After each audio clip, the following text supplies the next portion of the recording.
It's about to be Earth Hour, March 28th, 2009.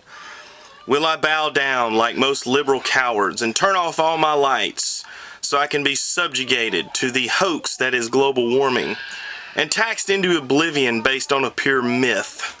Will I do it? Absolutely not. And in fact, to celebrate Earth Hour 2009, I have another idea. In celebration of Earth Hour, I have all three of my cars running, including my beater 350 Camaro. Viva Earth Day, baby! Yeah!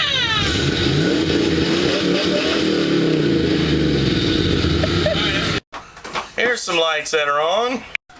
And here's another one. And yet another one.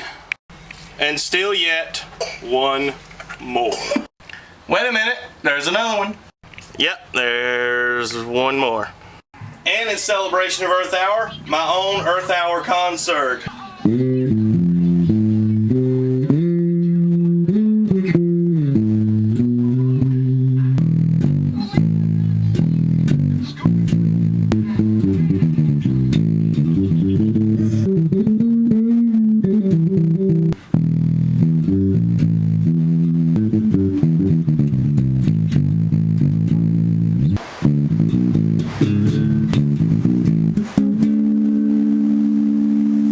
Viva la Earth Hour! That was in celebration of Earth Hour, flaunting the hordes of liberal idiocracy and flying in the face of all the false premises that if you don't believe the global warming premise, then obviously you hate the planet.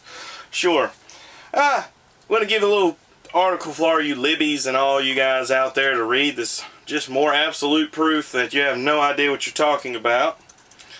I want you guys to Google, I have it right here, and I'm not going to read from it or anything like that, but it's, if you put in your little Google toolbar or in the Google homepage or whatever search engine you want to use, it doesn't matter, I guess it'll come up the same, type in the words fire and ice global warming.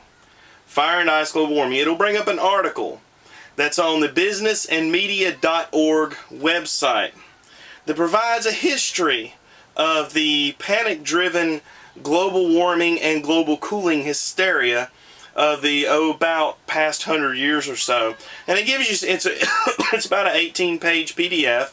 It's very insightful. Just for instance, it gives you these little snippets because basically every few decades or so, there's a consensus. Oh, the consensuses are never wrong, are they?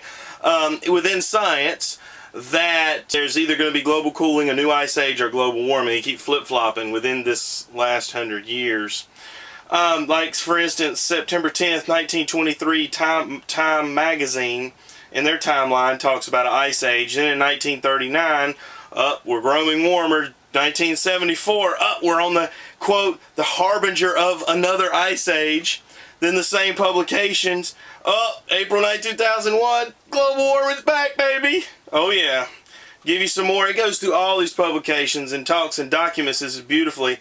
1924 New York Times, Ice Age. 1933, warm spell. And major cooling considered to be inevitable May 21st, 1975. New warming, 2005. So, and it goes through on and on and on and gives absolute proof that the global warming hoax is hysteria.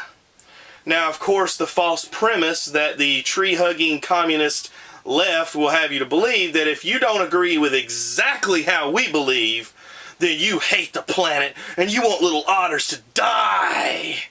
Well, I'm sorry, my friend. That's just not the way it is. Nobody is for pollution. Nobody is against more efficient ways of doing things. But the problem is the lefties want to tax us into oblivion based on hoaxes with no actual scientific evidence. That's the problem. The planet supposedly warmed 0.7 degrees from 1906 to 2005.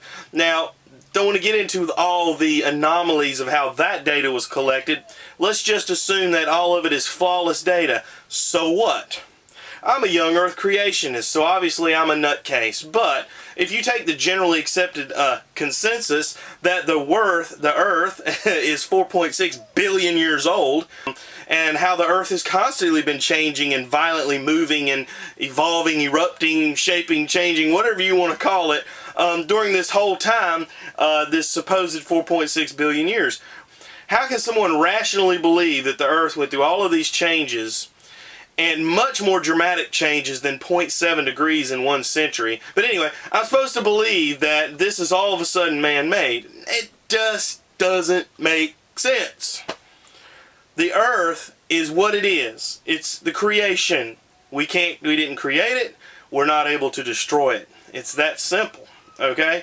So anyways, it's this all madness, and then you get everybody all riled up, attacking people with SUVs and putting bumper stickers on their cars. Hey, there are plenty of good books and plenty of good resources on this that absolutely prove scientifically that it's a hoax. And at the very least, it proves that we don't have enough data to actually say that it's true.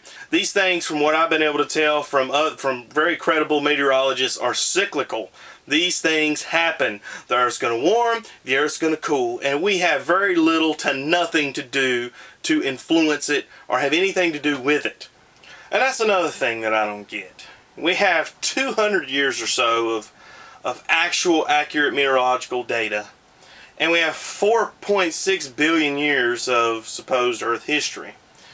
And we're supposed to be making good guesses about the future based on that little data. Why don't you try crunching that number and find out what percentage of 4.6 billion that 200 is. It's probably less than 1 billionth of 1/10% or something like that. Okay? Pretty small number. So just logically speaking, how are we supposed to make a guess with that little data?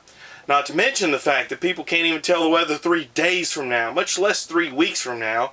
And I don't even want to talk about 300 years from now. And even if we did have all of that data, I think Mother Nature has proven herself just a little bit unpredictable. But seriously, all sarcasm aside, as a Christian, we're stewards of this planet. I think we should take care of it.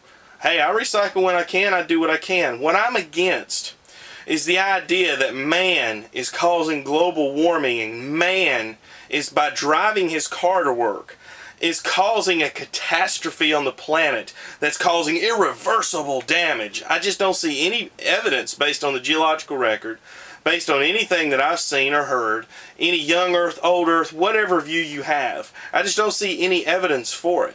I'm against the idea because here's the problem. People are going to use this and are already using it in some countries, do your homework, to tax people. They're using it as an excuse to get money and to manipulate and control your life and to tell you what to do, when to do it, and how to do it. It's psychotic and it's against freedom.